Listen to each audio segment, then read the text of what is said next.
예, 오늘 함께 보실 하나님의 말씀은 룻기 2장 1절에서 7절까지 말씀입니다. 룻기 2장 1절에서 7절 말씀입니다. 예, 함께 교독하도록 하겠습니다. 제가 먼저 봉독하겠습니다. 나오미의 남편 엘리멜렉의 친족으로 유력한 자가 있으니 그의 이름은 보아스더라.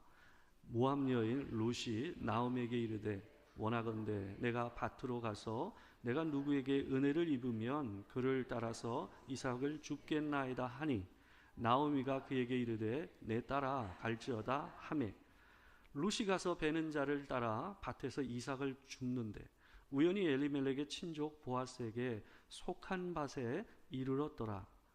마침 보아스가 베들레헴에서부터 와서 베는 자들에게 이르되 여호와께서 너희와 함께 하시기를 원하노라 하니 그들이 대답하되 여호와께서 당신에게 복 주시기를 원하나이다 하니라.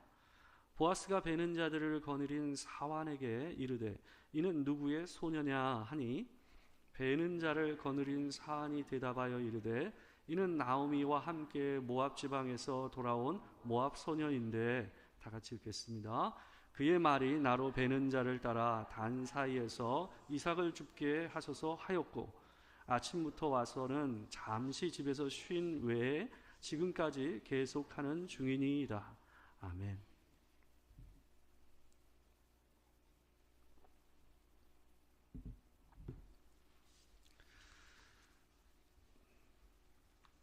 네, 오늘은 룻기 2장 1절에서 7절 말씀을 가지고 우연과 마침의 은혜라는 제목으로 하나님의 말씀을 전하도록 하겠습니다.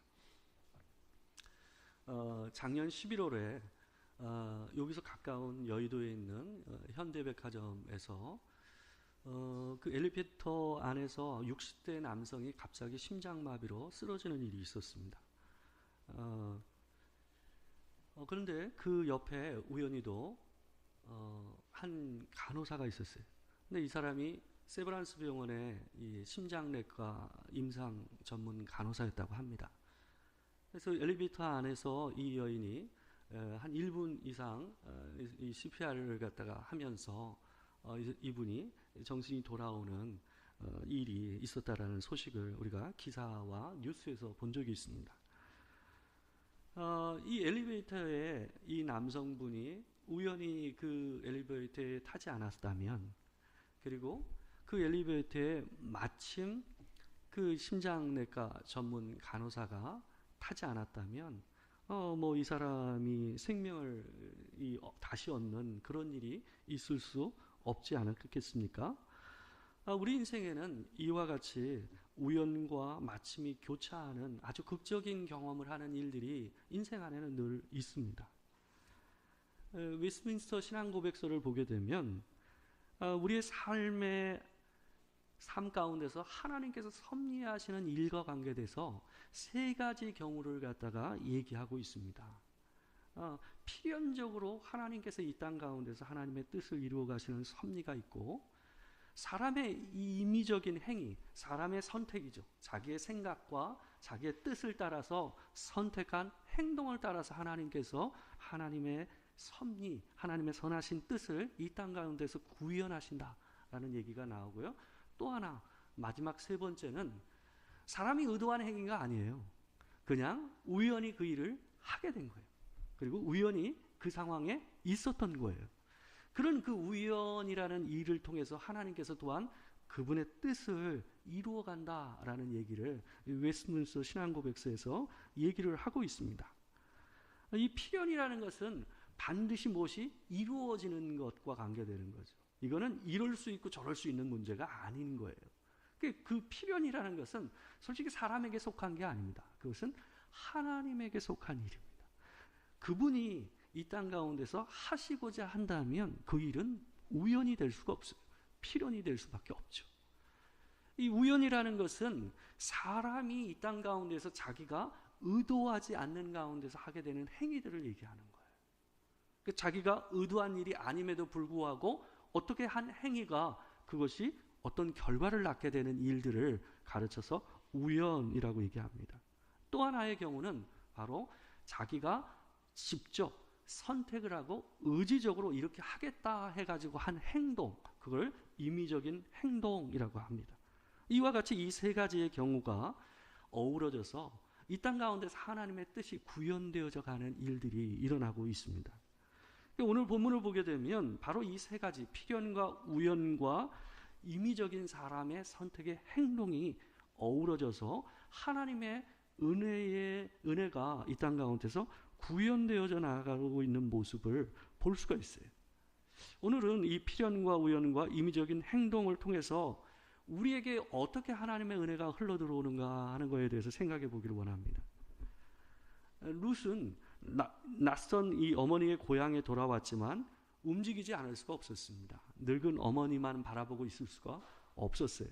그래서 어머니에게 이런 얘기를 합니다. 오늘 본문 2절을 보게 되면 룻이 나오미에게 이렇게 얘기합니다. 모압 여인 룻이 나오미에게 이르되 원하건대 내가 밭으로 가서 내가 누구에게 은혜를 입으면 그를 따라서 이삭을 줍겠나이다 하니 나오미가 그에게 이르되 내 따라 갈지어다 하매. 룻의 말 가운데 은혜라는 말이 나옵니다. 근데 이 은혜라는 말 속에서 이들의 상황이 어떤 상황인지 우리가 감지할 수가 있어요. 은혜라는 말은 뭡니까? 자기가 의지적으로 뭔가를 선택해서 해결할 수 없는 상황이라는 것을 전제하는 게 은혜라는 말이에요. 누군가가 내게 그냥 이유 없이 베푸는 선한 행위, 사랑의 행위, 이게 은혜란 말이에요. 그러니까 자기의 지금 현재의 상황이 누군가가 내게 그냥 뭔가를 바라지 않고 베푸는 은혜, 사랑이 없이는 자기의 문제가 해결될 수 없는 상황이라는 것을 얘기하면서 그것을 기대하는 마음으로 내가 누군가에게 가서 그 밭에서 이삭을 줍겠다라고 이 여인이 얘기를 하고 있어요. 그래서 무작정 룻이 바깥으로 나갑니다. 누구의 밭인지도 모르겠지만 그 밭으로 가서 이삭을 줍게 해달라고 허락을 받으려고 하는 일을 이 여자가 해요. 오늘 본문 3절에서 그 상황을 이렇게 얘기하고 있습니다. 룻이 가서 베는 자를 따라 밭에서 이삭을 줍는데 우연히 엘리멜렉의 친족 보아스에게 속한 밭에 이르렀더라. 룻이 나가서 보리 이삭을 줍기 위해서 간 밭이 우연히도 누구의 밭이었다? 시아버지 엘리멜렉의 친족이었던 보아스의 밭이었다라고 얘기하고 있습니다. 여기서 우연히라는 얘기는 뭐냐 하면 이 룻이 이 밭이 누구의 밭인지 모르고 갔다라는 거죠. 의도를 하고 기대를 하고 간 밭이 아닌 거예요. 그냥 간 밭이 뭐였던 거예요? 자기도 모르게 시아버지의 친족이었던 이 보아스의 밭으로 들어가게 되었다라고 얘기하고 있는 거예요. 이 우연한 룻의 발걸음 가운데서 하나님께서 무엇을 하고 계시는 거예요? 하나님께서 그 여인에게 은혜의 통로가 될 수 있는 보아스의 밭으로 인도하시는 하나님의 은혜의 손이 있었다라는 것을 우연히라는 말로 오늘 본문에서는 표현하고 있는 겁니다. 하나님께서 그에게 은혜를 베푸시기 위해서 그가 기대하며 나아갔던 그 은혜를 허락하시기 위해서 인도하시는 하나님의 섭리적인 은혜가 오늘 본문 가운데서 우연히라는 말로 표현되고 있는 거예요. 보아스가 엘리멜렉의 친족이었다라는 것은 큰 의미가 있습니다.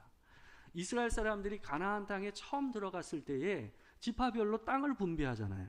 근데 이 지파별로 땅을 분배할 때 보게 되면 지파 안에서 친족이라는 범위 안에서 땅을 나눠요. 이 친족이라는 말은 어떤 개념이냐면 이 대가족과 이 지파 사이에 있는 개념이에요. 그게 친족이라는 개념이에요. 그러니까 대가족이라는 것은 조부 이하의 범위예요. 그러니까 할아버지와 아버지 그리고 형제와 자매에서 나오는 손까지 손자까지 이 포가라는 대가족, 그죠? 그리고 그 이상의 범위에서 연결되는 친척들을 갖다가 친족이라고 얘기하는 거예요. 그리고 그 범위를 넘어서 지파의 범위까지 넘어가는 게 이 지파인 거죠. 큰 범위가. 이 친족의 영역 안에 누가 있었다? 보아스가 있었다라는 거예요. 하나님께서 땅을 친족의 범위로 묶어서 땅을 분배했다라는 얘기는 뭐냐 하면 이 기업과 관계돼서 함께 권리를 나누고 책임을 나눌 수 있는 공동체의 단위를 뭘로 정했다라는 겁니까? 친족으로 정했다라는 거예요. 그러니까 그 친족 안에서 누군가가 경제적 어려움을 당해서 땅을 담보를 맡기거나 땅을 누구에게 팔 수밖에 없는 상황이 벌어졌다고 한다면 그 일과 관계돼서 그와 가까운 친족이 대신 넉넉한 자들이 뭐 하는 거예요? 값을 치러서 그 땅을 갖다가 회복시켜주는 일을 하게 했던 게 이 바로 친족의 범위 안에서 땅을 분배한 이유였던 거예요. 근데 마침 룻이 갔던 땅의 주인이 이 친족 보아스였다라는 것은 하나님께서 뭔가 이 나오미와 룻을 향해서 그 가정의 기업을 회복시키시겠다라는 시사가 흘러나오고 있는 내용이라는 겁니다. 보아스가 엘리멜렉의 친족이라고 표현된 것은 이 나오미와 룻을 위하여 이 가정의 잃어버린 기업을 찾아야 할 의무와 권리를 가진 자라라는 것을 본문이 표현하고 있는 거예요.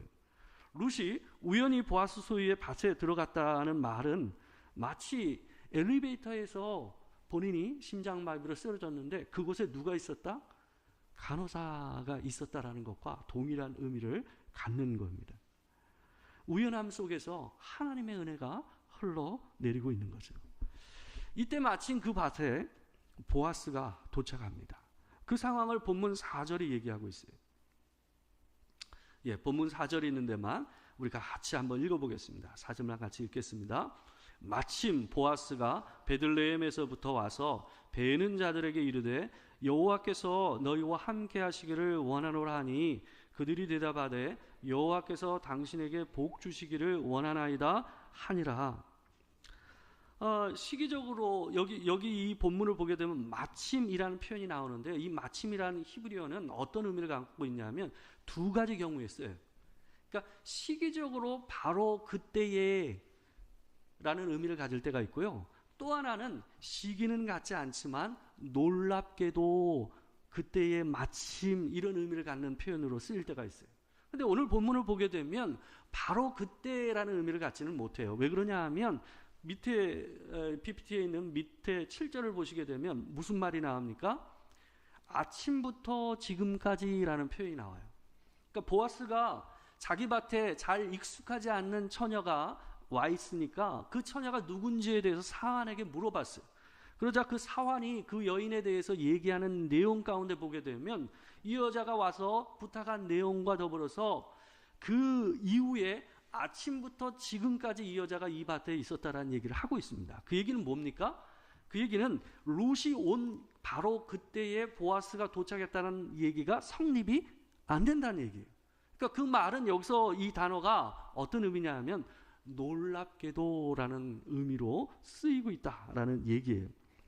근데 왜 이 룻이 있었던 그 밭에 보아스가 도착한 게 놀랍게도라는 말로 표현될 수가 있었는가? 그 얘기는 이런 겁니다. 이 보아스는 작은 밭을 하나 소유하고 있는 사람이 아니에요. 이 밭에 보게 되면 사환이 있어요. 일하는 사람들이 있고 그 일하는 사람을 관리하는 오늘날 옛날 우리나라 말로 얘기하면 마름이 있는 거예요. 그러니까 사환이 있어서 관리하는 사람이 있었어요. 그 얘기는 뭘 의미할까요? 이 사람이 상당히 많은 밭을 다양한 밭을 가지고 있다라는 것을 얘기해 주는 겁니다. 그러니까 그 말은 뭐냐 하면 이 사람이 돌아볼 밭이 여러 군데였다라는 걸 시사하는 거예요. 근데 룻이 자신의 밭에 온 그날에 마침 보아스가 그 밭에 왔다라는 것은 놀라운 하나님의 은혜요 하나님의 역사였다라는 것을 오늘 본문이 놀랍게도라는 표현으로 얘기하고 있는 거예요. 보아스는 자신의 선택에 따라서 임의적으로 이 밭에 방문했어요. 이 보아스의 선택에는 룻이 없었습니다. 룻을 생각하고 선택한 게 아니잖아요. 룻을 생각하고 이 밭에 온 게 아니잖아요. 그렇지만 하나님께서 그의 선택을 통해서 임의적인 선택을 통해서 뭐 한 겁니까? 우연한 룻의 발걸음과 마침 보아스의 밭으로 오는 발걸음을 어떻게 하신 거예요? 묶으신 거예요. 그것이 바로 하나님의 선하신 섭리 안에서 이루어져 가고 있는 내용으로 오늘 본문에서 얘기되고 있는 거예요. 우리가 이 땅에서 하는 많은 선택들은 옳고 그르든 상관없이 그 모든 행동 하나하나가 하나님의 섭리적인 역사 안에서 하나의 목재가 돼서 그것이 하나의 집으로 지어져 가는 일들이 이루어져 갑니다. 그 마침이 우연히와 만나서 어때요? 그 땅에서 하나님께서 은혜를 베푸시고자 하는 자들에게 하나님의 은혜를 흘려내려 보내시는 구원의 은혜가 이루어지는 역사가 되고 있다라는 겁니다. 마치 우리가 노력해서 우리의 이 삶이 유지되고 어떤 일이 이루어지는 것 같지만 우리가 선택하는 모든 일들, 우리가 노력하고 의도하고 내가 이것을 해보겠다 하는 그 모든 것들 안에는 어때요? 그것 자체만으로 뭔가가 이루어지는 일은 절대로 없어요. 우리 인생을 한번 돌아보십시오. 여러분이 내가 이 인생에서 이것을 꼭 이루겠다, 이것을 해보겠다 하는 것들이 있잖아요. 여러분의 의지와 노력이 있죠. 그게 없이 이루어지는 일은 없습니다. 그죠? 그렇지만 오롯이 사람이 하는 선택과 의지와 노력에 따라서 인생 안에서 어떤 일이 이루어지는 일도 절대로 없어요.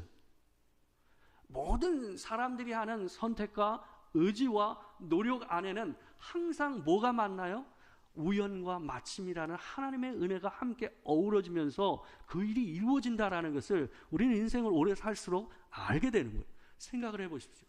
여러분이 선택했던 그 일이 그때 그 선택 하나만으로 이루어진 일이 있습니까?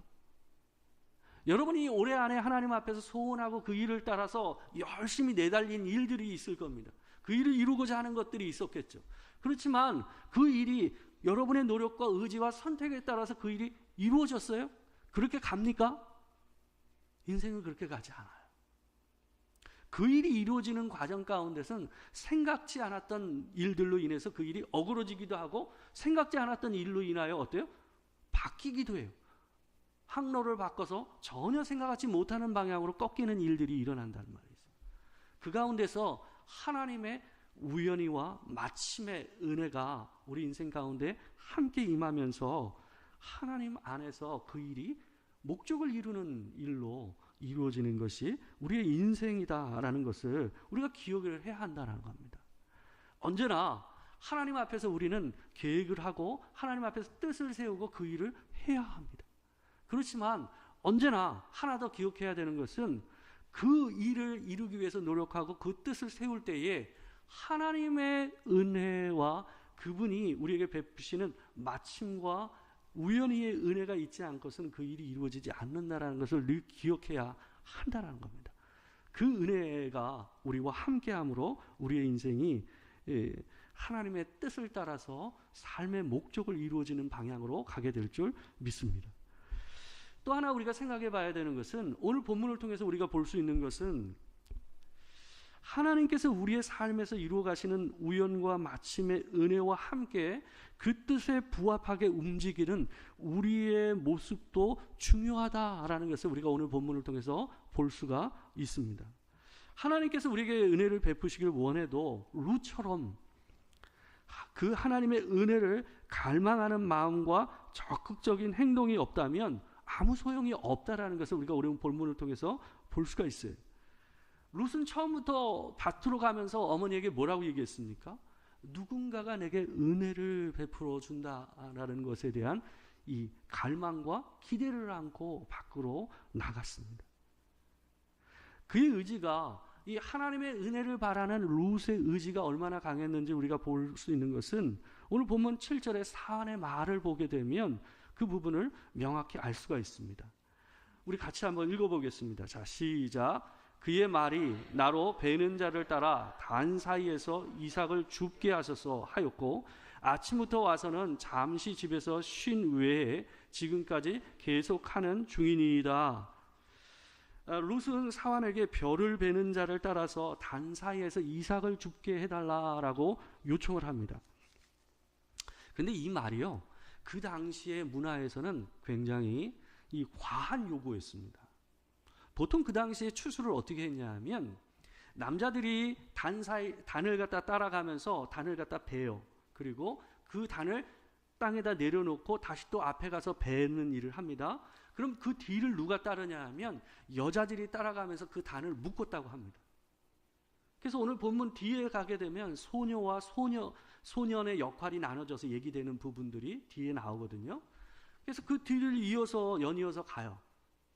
그리고 나서 그 묶어진 단을 타작마당으로 옮긴 이후에 이 과부와 연약한 사람들, 가난한 사람들이 이삭을 주울 수 있는 기회를 줬다고 그래요. 근데 지금 이 룻은 지금 이 사환에게 뭐라고 요구를 하고 있는 거예요? 이 단을 있는 가운데 단을 옮기지 않고 단을 베는 자의 뒤를 따라가면서 어떻게 하겠다라는 거예요? 이삭을 주울 수 있도록 해 주십시오라고 이 여인이 이 사환에게 요구를 하고 있는 거예요. 오늘 본문의 7절을 보게 되면 뒤에 무슨 표현이 있냐면 계속 하는 중이니다 라고 되어 있어요. 그러니까 우리말 성경은 어떻게 되어 있냐면 사환이 이삭 죽기를 이미 허락한 걸로 개역개정판은 번역을 하고 있습니다. 근데 여기에 표현된 계속 하는 중이다라는 이 표현은 히브리에서는 어떤 표현이냐면 서 있다라는 표현이에요. 서 있다라는 표현이에요. 그러니까 이 말대로 한다면 뭐냐 하면 이 히브리어를 직역해서 보면 어떤 표현이냐면 이 요청을 했는데 사환이 그 요청을 들어줄 수 없는 너무 과한 요청이라 들어주지 못하니까 이 여인이 아침부터 지금까지 뭐하고 있었다는 거예요? 그 밭에 서 있었다라고 얘기하는 표현인 거예요. 그래서 세번역에서는 어떤 표현이 있냐면 세번역 성경에 제가 한번 읽어드리겠습니다. 여기에 빠졌네요. 이렇게 번역을 했어요. 제가 읽어드릴게요. 일꾼들의 뒤를 따라다니면서 곡식단 사이에서 떨어진 이삭을 줍도록 허락해달라고 하더니 아침부터 와서 지금까지 저렇게 서 있습니다. 아까 여기 밥집에서 잠깐 쉬었을 뿐입니다. 세번역 성경은 이렇게 번역을 하고 있습니다. 그러니까 이게 히브리어를 조금 더 직역을 해서 다른 번역에 따른 거예요. NIV 성경이나 이전 성경들 같은 경우는 이렇게 번역하지는 않았어요. 우리 개역개정판에 가깝게 번역이 되어 있습니다. 그러니까 이 얘기대로 한다면 룻이 얼마나 이 사환과 이 사람들에게 자기에게 베풀 은혜에 대해서 적극적으로 요구를 했는가를 갖다가 보여주는 겁니다. 여기서 우리가 볼 수 있는 것은 뭐냐 하면 아무리 하나님께서 우리에게 은혜를 베푸시려고 한들 우리가 그 은혜에 대해서 적극적으로 나아가지 않는다 한다면 그 우연히와 마침의 은혜가 우리의 삶에서 일어나지 않는다라는 거예요. 그게 의미가 없어요. 우리 스스로가 룻처럼 어떻게 해야 돼요? 우연히 바깥으로 나가서 그 은혜를 구하는 일을 해야 한다라는 거예요. 그리고 사환에게 얘기하듯이 자기가 그 은혜를 갈구하는 적극적인 행동을 해야 그 가운데 하나님의 우연히와 마침의 은혜가 임하는 일들이 맞아서 떨어지는 일이 일어난다라는 것을 우리가 오늘 본문을 통해서 볼 수가 있는 겁니다. 그래서 이 믿지 않는 사람, 하나님을 믿지 않는 이 아인슈타인도 이런 말을 했어요. 어제와 똑같이 살면서 다른 일을 기대하는 것은 정신병 초기 증세이다라는 표현을 썼습니다. 과격한 표현이긴 하지만 뭐예요? 뭔가 다른 행동을 하면서 내 삶이 달라지기를 바라야 된다는 거예요. 내가 달라지기를 원하는 의지적인 행동을 하지 않는 가운데서 내 삶이 바뀌기를 원하는 것은 그건 말이 안 되는 행동이라는 거예요. 그러니까 오늘 본문 가운데서 룻이 보여주는 모습도 저는 그런 모습이라고 생각합니다.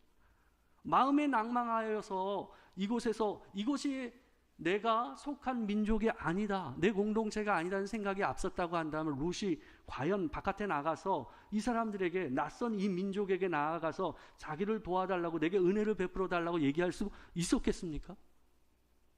룻은 하나님의 은혜를 향한 아주 적극적인 표현과 의지가 있었던 사람입니다. 그렇기 때문에 그 삶에 하나님의 은혜가 적극적으로 임하는 은혜가 있었던 거예요. 또 하나, 하나님의 우연히와 마침의 은혜가 우리의 삶 안으로 들어오기 위해서는 또 하나 아주 중요한 부분이 오늘 본문에서 볼 수 있는 게 있어요. 아무리 하나님께서 좋은 법을 이 땅 가운데서 제정한다 할지라도 그 법이 이 땅 가운데서 시행되는 일, 그것이 베풀어지는 일은 누구를 통해서 이루어집니까? 사람을 통해서 이루어져요. 그러니까 경건한 그리스도인이 있어야 하나님께서 정하신 하나님의 법이 이 땅 가운데서 실현되는 거죠. 레위기 19장 9절에서 10절의 말씀을 보게 되면 하나님께서 가나안 땅에 대해서 들어가서 너희들이 이렇게 하라, 추수할 때 이렇게 하라 라는 말씀을 하신 내용이 있습니다. 19장 9절에서 10절 말씀 우리 같이 한번 읽겠습니다. 자, 시작. 너희가 너희의 땅에서 곡식을 거둘 때에 너는 반 모퉁이까지 다 거두지 말고 내 떨어진 이삭도 줍지 말며 내 포도원의 열매를 다 따지 말며 내 포도원에 떨어진 열매도 줍지 말고 가난한 사람과 거류민을 위하여 버려두라. 나는 너희의 하나님 여호와이니라. 여러분, 고대 근동에서요 어떤 표현까지는 있냐 하면 이삭을 줍게 하는 일과 관계되는 표현은 나와요. 그러니까 이스라엘 공동체가 아니어도 가난한 자들을 위해서 시혜를 베풀기 위해 이삭을 줄 수 있는 은혜를 베푸는 일들이 일반적으로 있었다라는 얘기들을 쓴 문서가 있습니다. 근데 하나님의 말씀처럼 이렇게 적극적으로 그들을 위해서 추수를 할 때 어느 한 부분을 일부러 추수하지 않고 이미 한번 딴 것을 다시 따지 않고 어때요? 설익은 게 있었을 거 아닙니까? 그것이 익어가는 게 있겠죠. 늦게 따질 수 있는 게 있잖아요. 그걸 따지 말라는 거예요. 일부러 따지 말라라고 얘기하고 있는 거예요. 떨어진 열매도 줍지 말라라고 하나님께서 이들에게 명령하고 계세요. 근데 얼마나 하나님의 이 법이 고등하고 아주 놀라운 이 도덕적인 아름다운 모습이 담겨져 있습니까? 그렇지만 아무리 하나님의 법이 이렇게 아름다운 뭐 하겠어요? 그 법을 행하는 자가 누굽니까? 사람 아닙니까? 이 룻과 나오미에게 하나님의 은혜가 흘러가는 데 있어서 결정적인 역할을 하는 사람은 누굽니까? 경건한 그리스도인이었던 보아스였어요. 우리가 이 땅 가운데서 그리스도인으로서 경건한 자가 되는 것은 단지 우리 스스로가 하나님 앞에서 은혜를 누리는 데서 멈추지 않고 하나님께서 내게 주신 은혜가 내 주변에 있는 사람들에게 흘러가게 하는 보아스와 같은 역할을 한다는 것을 우리가 오늘 본문을 통해서 볼 수가 있는 겁니다. 여러분의 삶 주변에서 우리가 하나님의 법을 경외하고 그 말씀을 따라서 살기를 원하는 마음으로 사는 자라고 한다면 여러분 주변에 있는 사람들이 이 나오미와 룻처럼 은혜를 누리게 된다는 것을 오늘 본문을 통해서 알 수가 있어요. 우리가 한 사람이 하나님 앞에서 경건한 그리스도인으로 온전히 서게 되면 누가 먼저 그 은혜를 누릴까요? 우리 가족이 누리고, 그리고 우리 주변에 있는 이웃이 누리겠죠. 나와 함께 일하는 사람이 누리겠죠.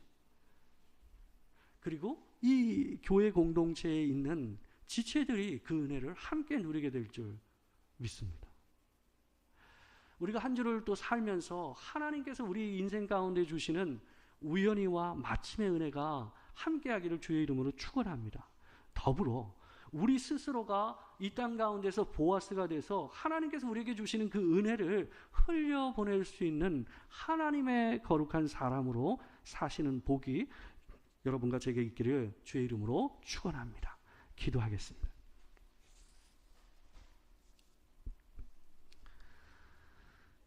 사랑하는 주여, 하나님께서 우리의 인생 가운데서 은혜를 베푸시기 위해서 우리가 의도하지 못한 우연한 발걸음과 우리가 선택했지만 미처 생각하지 못했던 마침의 발걸음을 따라 하나님께서 우리에게 은혜를 흘려보내시는 모습을 보게 됩니다. 주님, 내가 계획하고 내가 세운 목표가 이루어지지 않고 내가 설정한 방향을 따라 가지 않는다 할지라도 하나님께서 내 삶을 움직이시며 내 인생 가운데서 그 우연과 마침의 은혜를 따라 선한 것으로, 더 아름다운 것으로, 더 귀한 것으로 우리를 인도하고 계심을 믿습니다. 주님, 보아스가 룻과 나오미에게 진정한 하나님의 사람이 되어서 그들에게 그 은혜를 흘려보낸 것처럼 하나는 우리의 인생 가운데 하나님께서 허락하신 그 은혜를 흘려보낼 수 있는 하나님의 사람으로 또 한 주를 살게 하여 주시옵소서. 우리 안에 그 복이 흘러가 우리뿐만 아니라 우리 주변에 있는 자까지 주의 은혜를 누리는 은혜를 우리에게 허락하여 주시기를 소망합니다. 지금은 우리 주 예수 그리스도의 은혜와 아버지 하나님의 크신 사랑과 성령의 교통하심이 우연과 마침 사이에서 우리에게 은혜를 흘려내리시는 하나님의 은혜를 의지하여 또한 보아스와 같이 그 은혜를 주변 사람들에게 흘려보내기를 소망하는 이 자리에 있는 모든 성도들 가운데 지금부터 영원토록 함께 하시기를 축원하옵나이다. 아멘.